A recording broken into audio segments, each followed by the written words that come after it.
Pete the Cat, The Great Leprechaun Chase by James Dean. Tomorrow is St. Patrick's Day, and Pete's teacher, Mr. G, is teaching about leprechauns. The only time you can catch one is on St. Patrick's Day. A leprechaun will bring you good luck, Mr. G says. Now everyone in class wants a leprechaun. Pete gets a great idea. He will open a leprechaun catching business. St. Patrick's Day comes, and Pete gathers some supplies. He hangs a sign above his stand. This will be easy, Pete thinks.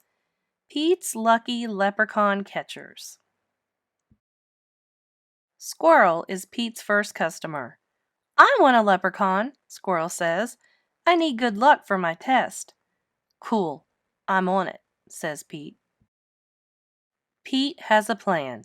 He will follow a rainbow until he finds a leprechaun. Finally, Pete arrives at the end of the rainbow and finds Clover, the leprechaun, next to a pot of gold. Pete sneaks up behind Clover. Swoosh! But Clover is too fast. Did you think you could catch me so easily? He asked. Once there was a cat named Pete who thought nabbing some luck would be neat. Then he happened upon a smart leprechaun who he'll find quite tricky to beat. Clover disappears in a puff of green smoke. Pete will need a new plan. That afternoon, Gus visits Pete's Lucky Leprechaun Catchers. I want a leprechaun, Gus says. I need good luck for my band recital. Pete says, I'll see what I can do. Pete plans to lure Clover out with his music.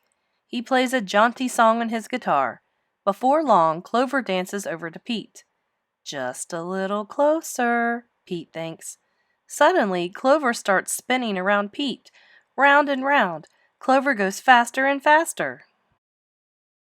Oh no! Clover wraps up Pete with the rope.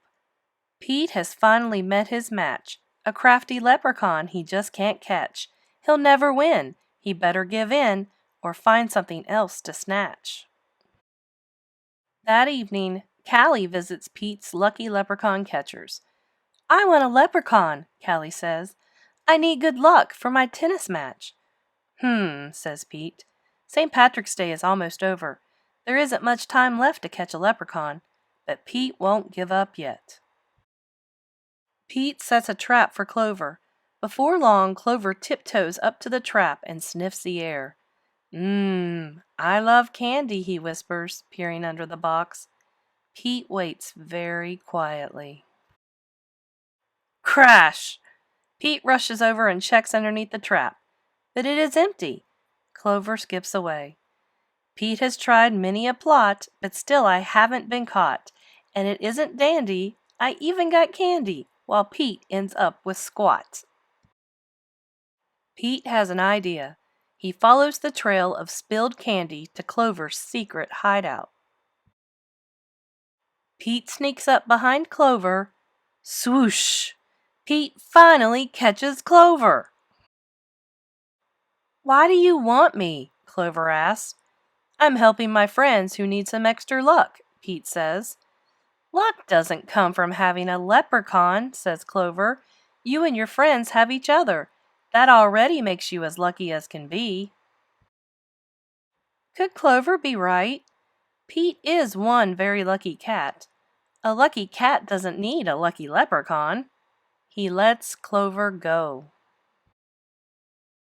Pete decides he will be the good luck his friends need by helping them out himself. Pete's helped Squirrel study for his test. Squirrel aces it. Pete helps Gus rehearse for the recital. Gus rocks it. Pete helps Callie practice for her match. Callie wins it. Clover magically appears. Good job, Pete, says Clover. I have one more poem for you. While Clover played hide and seek, Pete learned something unique. The luck that you make beats luck that you take any old day of the week. Happy St. Patrick's Day!